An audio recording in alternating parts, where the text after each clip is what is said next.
The word which Isaiah the son of Amoz beheld concerning Judah and Jerusalem. Now it will be that in the last days, the mountain of the house of Yahweh will be established as the head of the mountains, and will be lifted up above the hills. And all the nations will stream to it.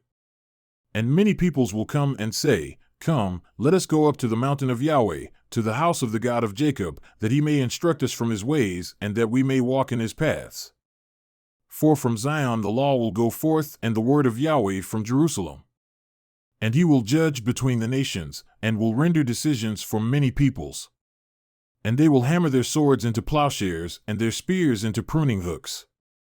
Nation will not lift up sword against nation, and never again will they learn war. Come, house of Jacob, and let us walk in the light of Yahweh.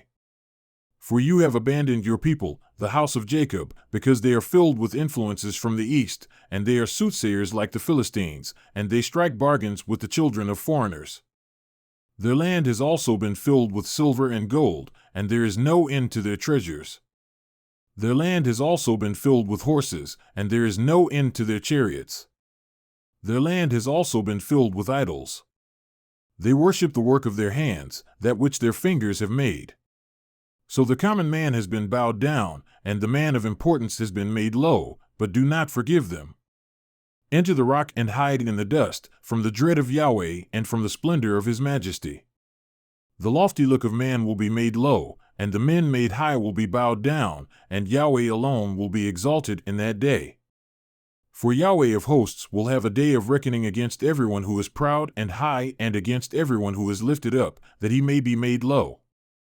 And it will be against all the cedars of Lebanon that are high and lifted up, against all the oaks of Bashan, against all the high mountains, against all the hills that are lifted up, against every lofty tower, against every fortified wall, against all the ships of Tarshish, and against all the desirable craft. The loftiness of man will be bowed down, and the men who are high will be made low. And Yahweh alone will be exalted in that day, but the idols will completely vanish. Men will go into caves of the rocks and into holes of the ground before the dread of Yahweh and the splendor of his majesty, when he arises to make the earth tremble.